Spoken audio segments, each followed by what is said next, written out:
ನಮಸ್ಕಾರ ವೀಕ್ಷಕರೇ, ಸವಾಲ್ ಟಿವಿಗೆ ಸ್ವಾಗತ. ನಾನು ಅನುಪಮ. ಇಂದಿನ ನಮ್ಮ ಕೃಷಿ ಯೋಜನೆ ಕಾರ್ಯಕ್ರಮಕ್ಕೆ ನಿಮಗೆಲ್ಲರಿಗೂ ಸ್ವಾಗತ.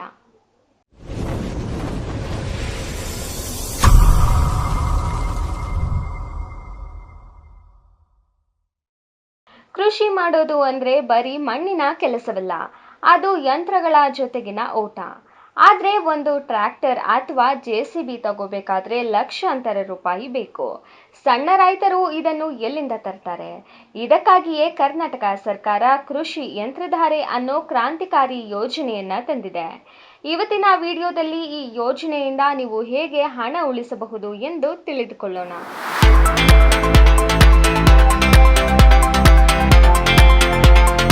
ಹಳ್ಳಿಗಳಲ್ಲಿ ಈಗ ಕೆಲಸಕ್ಕೆ ಜನ ಸಿಗೋದು ಕಷ್ಟವಾಗಿದೆ. ಇಂತಹ ಸಮಯದಲ್ಲಿ ಯಂತ್ರಗಳೇ ಆಸರೆ. 10 ಎಕರೆ ಇರೋ ರೈತ ಟ್ರ್ಯಾಕ್ಟರ್ ತಗೋಬಹುದು, ಆದ್ರೆ 1-2 ಎಕರೆ ಇರೋ ರೈತ ಅಷ್ಟು ದೊಡ್ಡ ಸಾಲ ಮಾಡೋಕೆ ಆಗಲ್ಲ. ಅಂತಹವರಿಗಾಗಿ ಈ ಬಾಡಿಗೆ ಆಧಾರಿತ ವ್ಯವಸ್ಥೆ ಬಂದಿದೆ. ಈ ಯೋಜನೆಯ ಮೂಲಕ ನೀವು ತಕ್ಷಣ ಯಂತ್ರಗಳನ್ನು ಪಡೆದು ಕೆಲಸ ಮುಗಿಸಬಹುದು. ಬಹಳ ಜನರಿಗೆ ಈ ಕೇಂದ್ರಗಳಲ್ಲಿ ಬರೀ ಟ್ರ್ಯಾಕ್ಟರ್ ಇರುತ್ತೆ ಅನಿಸುತ್ತೆ, ಆದರೆ ಇಲ್ಲಿ ಲಭ್ಯವಿರುವ ಪ್ರಮುಖ ಯಂತ್ರಗಳೆಂದರೆ ಟ್ರ್ಯಾಕ್ಟರ್ಗಳು, ಪವರ್ ಟಿಲ್ಲರ್, ರೋಟೋವೇಟರ್, ಸೀಡ್ ಡ್ರಿಲ್ಲರ್ಗಳು, ಪವರ್ ಸ್ಪ್ರೇಯರ್, ಭತ್ತ ಮತ್ತು ಜೋಳ ಕತ್ತರಿಸುವ ಹಾರ್ವೆಸ್ಟರ್ಗಳು ಕೂಡ ಲಭ್ಯವಿರುತ್ತದೆ. ಕೃಷಿ ಯಂತ್ರಧಾರೆ ಕೇಂದ್ರಗಳಲ್ಲಿ ಬಾಡಿಗೆ ದರವನ್ನು ಸರ್ಕಾರವೇ ಫಿಕ್ಸ್ ಮಾಡಿರುತ್ತೆ. ಮಾರುಕಟ್ಟೆ ದರಕ್ಕಿಂತ ಕನಿಷ್ಠ 25ರಿಂದ 30% ರಷ್ಟು ಕಡಿಮೆ ಬಾಡಿಗೆ ಇರುತ್ತೆ.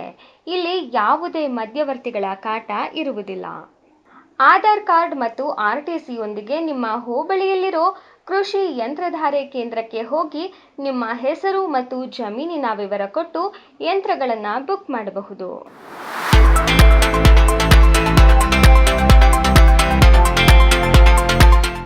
ಇದೇ ಥರ ಹೆಚ್ಚಿನ ವಿಡಿಯೋಗಳಿಗಾಗಿ ಸವಾಲ್ ಟಿವಿಯನ್ನು ಸಬ್ಸ್ಕ್ರೈಬ್ ಮಾಡಿ, ಲೈಕ್ ಮಾಡಿ, ಶೇರ್ ಮಾಡಿ, ಹಾಗೆ ನಿಮ್ಮ ಅನಿಸಿಕೆಗಳನ್ನು ಕಮೆಂಟ್ ಬಾಕ್ಸ್ನಲ್ಲಿ ತಿಳಿಸಿ.